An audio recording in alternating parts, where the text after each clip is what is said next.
এটাই কি ধোনির শেষ আইপিএল?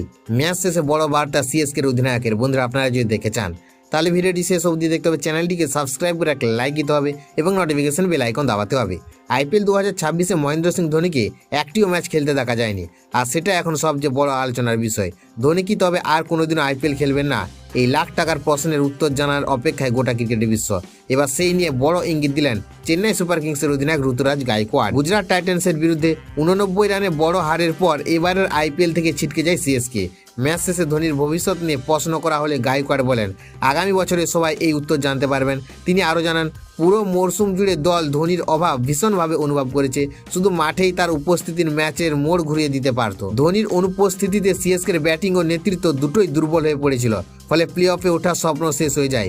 14 ম্যাচে মাত্র 12 পয়েন্ট নিয়ে 7 নম্বরে শেষ করলো চেন্নাই। এখন প্রশ্ন একটাই, ধোনি কি আবারও হলুদ জার্সিতে মাঠে ফিরবেন, নাকি নীরবেই শেষ হয়ে গেল তার আইপিএলের অধ্যায়? সেই উত্তর পেতে অপেক্ষা করতে হবে আরও 1 বছর।